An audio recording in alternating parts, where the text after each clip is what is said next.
What's up, guys? It's your boy Dabrutsky.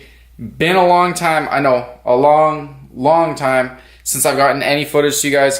It's just been super hectic in my life. I was moving back and forth from two cities for work and stuff, and moving the car, trailering it, working 40 hours a week, and then trying to put in 20, 30 hours a week on the car as well on top of that. I know it may be easy for some of you all, but for me it was like, that's a lot of work. Anyways, I'm back and I'm ready to just go full on the 240 for the next, I don't know, month or so. Just see what we could do with that, see how far we can get.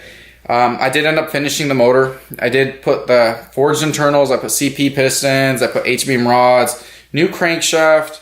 I got the head all redone, put all new timing kit, everything.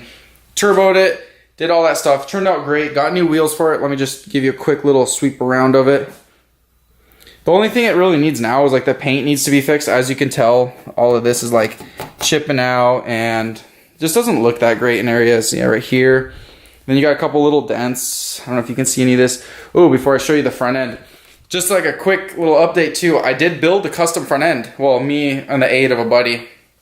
We did a tube front. Since that intercooler wouldn't really fit in front or behind the stock bumper, we ended up doing like a big front mount intercooler. Let me just show you guys really quick. This thing I am super proud of. I love this thing. It looks so good. All right. Boom. Look at that thing. Isn't that thing just sick? We ended up just cutting and welding and cutting and welding until we finally came up with something that looked awesome. You can kind of tell it's just super aggressive. We ended up just using the stock bumper crash bar tabs and we just tubed it all in for support, welded it all together. The thing looks mean. The bottom plate is actually made out of, what is it? 080 aluminum, 6061, or 5052, I don't know. Doesn't really matter. Doesn't really matter at all. And we just put it on. This thing looks so mean. I absolutely love it. That's something we spent, I want to say like 3 days on, just because we kept cutting and changing the design. It should have only taken us 6-7 hours, but when you find something you like and then you find something you don't like, you gotta cut and weld. And then the final product, you don't want it to look kind of bad, so we did that. I did end up going a standalone ECU. I went with Mega Squirt 2, which is like, I guess, the newest model for the 240 with the KA24DE, since I did end up staying with that dual cam motor. You'll see right down here, let me just show you guys really quick. I kind of just got it, you know, laying around for now. It does look kind of bad and like all the wiring and stuff is a little janky, but essentially this is what was happening. Was I'm not really huge on like the tuning aspect. I haven't really learned that much on it yet. I want to learn a lot more, and I'll get into that. But one of my buddies back in Central Washington, Keith, he like wired in the ECU, which is, I mean, just plug and play, but I mean, as far as like all the other little things, the boost control solenoid, a few other little things, he like wired it all in. And then we did like, I want to say 8 hours of road tuning, and that just means that he had his laptop in the car and he was tuning the car as we were driving around. Kind of got it down pretty good. I mean, it could be a little bit better, but I was having wastegate issues where the boost was just kind of creeping and it just kept doing its own thing. I think originally we were going to run like 16 pounds of boost or 15 pounds, and then we ended up running like 22 pounds. Let me show you the engine really quick. All right, now before I show you the engine, I have the hood up and stuff. You guys need to know that this is not the final product. This is just something I threw together to get done for the meantime. Power numbers, I do not know how much horsepower it makes. I won't even guess because I don't want to upset some of y'all. It's kind of like a mix of everything. I call it the Franken motor because, I mean, really all the parts I could get my hands on is how I built it. But check it out.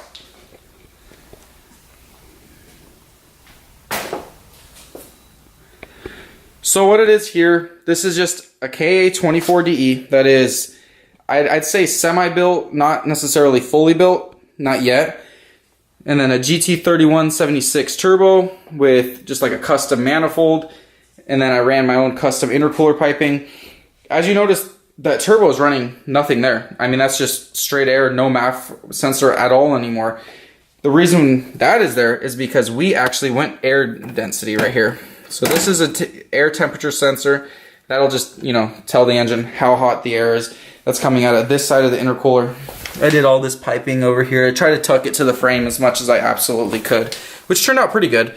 And then the turbo, we go right here. ended up building this custom downpipe, which is like, it's a T28 flange with a 5-bolt. I think this is just like a stock Nissan, whatever, 5-bolt flange. Opening this right here, you can kind of see where I don't know if that's going to focus on that. Yeah, where we ended up using the wastegate port instead of keeping it closed, we opened it up, which I think is actually the issue of why I'm having that boost creep or whatever, which is fine. I'll just get a new turbo with an external, or a new manifold with an external gate. And then we have the downpipe running down here. I have my AEM wideband sensor down there, as you can tell. Yeah, so it's done pretty well. You know, as far as like budget goes, I try to keep it under, I think I kept the whole car, I was trying to keep the car under $8,000. The engine was, with building it with parts and then having it assembled and had the rotating assembly balanced out, I think I spent, I want to say, with everything, with the headwork, with the turbo, everything under the hood, I think I spent $4,000. And you might think, oh my god, that's a lot of money. It's not. To get a fully built KA that's turboed, well, sorry, not fully built, semi-built KA that's turboed with the ECU and stuff, that's a steal. I mean, that's an absolute steal. I could have gone LS and probably made, you know, the similar torque numbers and had just as much fun. But then you're kind of just taking away the originality, and I didn't really want to go V8 swap. But that's that. But tonight we are actually not going to be working on the engine. We're going to close up the hood. We're going to be working on the inside. I have right now a replica bride seat, as you guys can tell. Just a bucket, and it's torn right there in the corner a little bit. I'm going to be ripping out that seat because I ended up getting a Sparco reclinable. I mean, this is a cool like drift seat, and it'll hold you there really well. It's not comfortable driving down the road. And then this side, this is like a, I want to say this is like an O'Reilly special. I just had this laying at my parents' garage for like 3 years, and I didn't have a passenger seat, so I just threw this in. So I'll be taking those out. The steering column, the reason it's all disassembled right now is because, I mean, the worst thing in the world with cars is wiring issues, and I have a gremlin somewhere in the system doesn't let the alternator kick on until I hit like 3,000 RPMs. It is the most annoying thing in the world. I think it's the bulb relay switch or something like that. I don't know. Don't quote me on it. But I'm going to rip the dash out, and I'm going to do all the wiring behind the dash and just make sure everything's good. I know everything as far as engine side goes, perfect. Absolutely perfect. I mean, we spent like 2 days just nonstop looking at it. Behind the dash, we didn't look at all. I mean, the engine harness is fine, but the dash harness I don't think is good. And where the radio goes, all those wires were like cut. Somebody installed the doubled in very ghetto-ly. We're going to fix that, and then I'm going to wire in my wideband and my boost gauge power source to their own thing, since I was stealing it from the actual power from the radio. I don't really like taking, you know, power from secondary lines. I want to get their own power for that. And as you can tell, this dashboard is in terrible condition. Can't really tell with the camera, but like, let me show you really quick.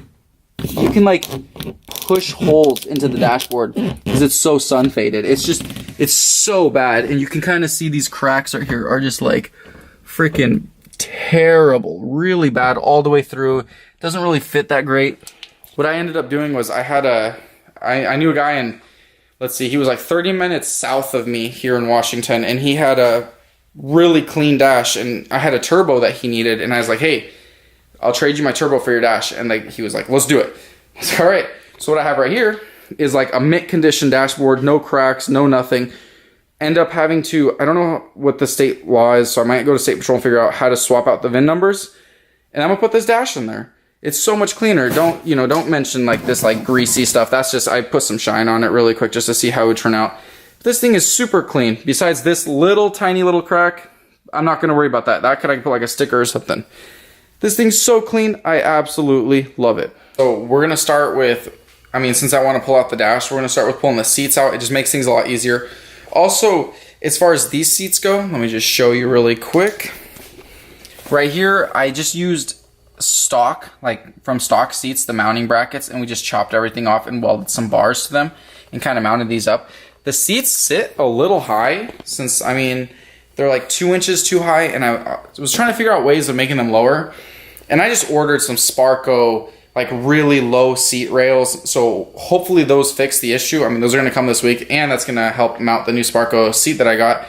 So let's start with taking out the seats right before we pull the dash, but I'm just going to show you guys really quick. When I do like interior, any kind of like ripping out of anything, I always like to lay my tools out ready to go. Make sure you have like a full tool set, or at least all the tools that you need. Kind of keep the interior clean and make sure you have enough room in your garage, your shop, outdoors, whatever it is, to be able to move in and out freely, so you don't scratch your door jamb, so you don't scratch the dash, so you don't break your windows, nothing like that. Especially pulling this dash out, I need to be really careful since I did get a new windshield put in and I do not want to break this thing. Also, when working on the inside of cars, it doesn't matter how bright it is outside, there's still going to be little areas where you can't see, like way up under the dash or in the seats. And since I'm in the garage and the lighting is, what, 3 light bulbs, it's not great at all. And it's like midnight, so I can't open the garage and go outside. You want to get yourself a nice flashlight. This is just like a generic, you know, 1 LED bulb. You got your widespread. Actually, hold on, let me see if I can get it to where it's like not flashing. So you got your widespread, and then it goes all the way down to like a little square. These things are awesome in the car. You can like really see everything in here. Another thing that I really like to use, it's not necessary, but these like LED light bar things. So these things are super bright. You got 2 settings, lighter, brighter, or the top. And really why I like these is they kind of just spread the light everywhere. And they got the magnetic bottom, so you can just go to the roof or something, slap it on, adjust the head, boom. You have interior lighting, you can kind of work in there freely, and you have top lighting, grab your flashlight, now you got bottom light. So I'm gonna start with ripping out the passenger seat and then the driver's. All right, so to pull the passenger seat out, we're gonna check these bolts out. So these are a 14 millimeter. I can kind of just tell from looking at it and remembering just from what I've used. So you're gonna wanna use a nice 3/8 ratchet or whatever. Let's do a, what's that, a 2-inch? To some of you, a 3-inch extension, depending on how you guys look at it. And then a 14 millimeter socket.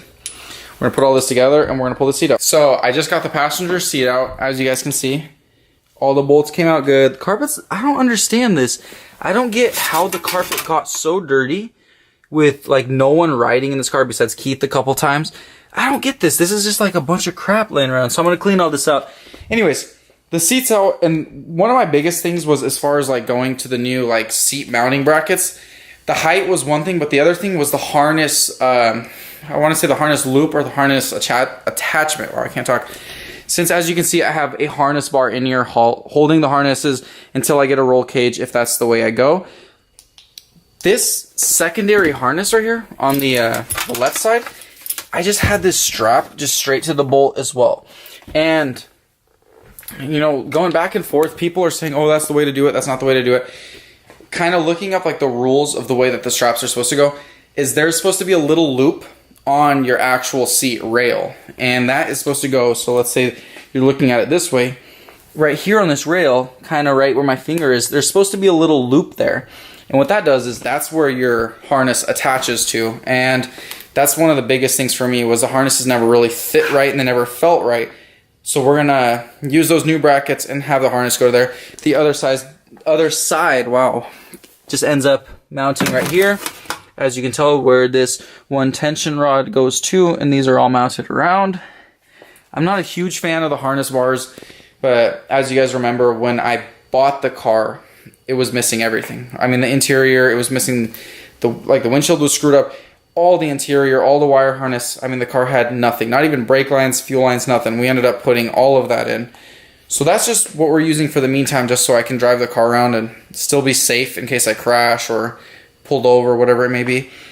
Anyhow, this seat is out. It actually frees up a lot of room, but since I do need to work on the driver's side more than anything, I will be pulling out the driver's side, and then the steering wheel I will be ripping off as well. So I just got out the other seat. That's all done. Now I got the light right here. So that looks pretty good with the seats all out. Now what I gotta do is I gotta take out all this like center console stuff out. Pretty simple. I mean, I think it's like 4 bolts. This pops up. And then get all this center bezel off. Oh, sorry about that. Gotta get this center bezel off. Take out my the gauge pod or whatever it's out. And then pull the dash out. I was gonna try and get a lot more done tonight. Like as far as like how much work I got done to the car. But it's getting kind of late. And then like in 5 hours, I gotta drive. Let's see. It's like 4-hour drive I gotta drive. So I want to get at least a little bit of sleep before I do that. So what I'm going to do really quick is I'm going to see how fast I can rip the dash out. I mean, I'm not going to do it super fast because I don't want to like damage it. But right now it is, all right, that's not what I wanted to see. 1:09 in the morning. Let's see if I can pull this thing out in like, I don't know, 30 minutes? 30 minutes would be tight. Got the tools ready, got the lights ready. Let's get it. All right, so I just got the dashboard out. I'm like all hot and sweaty because it's just kind of hot in the garage and kind of muggy. Right now it is, wow, my phone just did that again. It is now 1:24. I think I did that pretty quick. I'm getting pretty good at it, honestly. And it looks pretty good back here. I'm pretty clean still. I do still have to figure out all the wiring and figure out, like, see, like, there's just so many unplugged cut green wire, so many unplugged little, you know, just harnesses that are no good, or that are good, I just don't know where they go. Let me see if I can jump in here real quick. I made a big mess by gauges, and I did end up taking off the steering wheel. Anyways, so like, if I'm looking back here, these right here are obviously for my boost gauge and for my wideband. I did end up wrapping the whole car with this sound deadening stuff. You can kind of see it behind in here where it's kind of just all wrapped in there. But this is what I'm talking about. Like, all of these right here, all these plugs are unplugged. This is obviously for a cluster, which, I mean, we know where those go. Let's see if I can get this light kind of set up good at the same time as holding the camera. Okay. So like, all of these were unplugged. I understand some of these are like hazard switches and such, but there's a few like way back in the back that were unplugged. And really, when you're working on a car and you have a bunch of harnesses that you don't know what you're doing with, or a bunch of wires, and they're behind the dash, I hate to say it, but the best way to do it is just pull the dashboard. And don't put the dashboard in until it's 100% done. That was my biggest mistake, is I knew some of those wires were bad, and I knew some of those like plugins, like the actual harness side, I needed to mess with them. And I knew as soon as I put the dash in, I would never be able to mess with them. I still did it, like, you know, just completely blatantly disregarded it. Very stupid. Don't do that. Fix it while you can. This old dash, as you can tell, well, it kind of looks good, but once you see in the light, it's super messed up. I am extremely happy to know that this one will not be going back in the car, but this beauty will be going back in, but it will not be going in for probably 2 weeks. And that's the time frame I'm giving myself. 2 weeks to find all the little electrical issues that I'm having, and to put the new dash in and get the whole interior done and start drifting the car. I mean, really drifting it and getting on it like crazy. But I'm not gonna lie, this thing looks wild. It looks so good with nothing inside here. I don't know, something about just like, wow, it really looks bad on camera. But in person, it just looks so raw and so mean. And this is exciting because, like, when you do this, then you really know what's back there. You really know what's going on. You really know, like, I mean, I already knew since I reshelled this whole car and redid all the interior harness, everything. Because, I mean, when I bought this car as a shell, nothing was here. I mean, nothing. There was, I really mean nothing. It was just bare metal. And then there was no carpet. There was no nothing. I did all of this. And like I said, I put that harness in like that, which was kind of stupid. But, I mean, just knowing every single wire behind the dash, knowing every single wire in the car, it's just, I don't know. Something about it is just like, it's like almost comforting. It's almost like taking care of like a little baby or something. You know what upsets it, you know what makes it happy, and like, obviously it doesn't really apply to the same thing as far as like, you know, like an emotional level, but you know what's going on with the car, you know what's where, and you know what's what. And that's what I really like about it. And that's kind of what got me into cars in the first place, is like being able to not necessarily manipulate, but you're able to control. You're able to set, you know, a minimum and a higher standard. Anyhow, now what I'm going to do is, well, I mean, really all I wanted to do was pull the seats in the dash. And we got that done. I'm not going to like clean anything in the car because it is kind of late. I don't want the neighbors to get upset that I'm like using the vacuum or whatever. I'm going to just kind of clean up this mess so there's still a walkway through the garage, and kind of go through some of these parts and see what I'm going to use and see kind of like what I need to do. Thank you for watching. If you guys really liked it, you know, subscribe for the next videos. You know, you can comment what you want to see in the next videos. Turn on the notifications so you know when I upload these videos, because I'm going to try to do it a lot more now that, you know, I'm freed up. I'm not really working that much anymore, and I got a lot more time I can put towards the car. And let me know what you want me to do with the car. I mean, do you think I should paint it? You think I should fix all this, like, oh, there's a flasher again. Double flash. Do you think I should fix all this clear coat and respray the car? You think I should wrap it? What do you guys think I should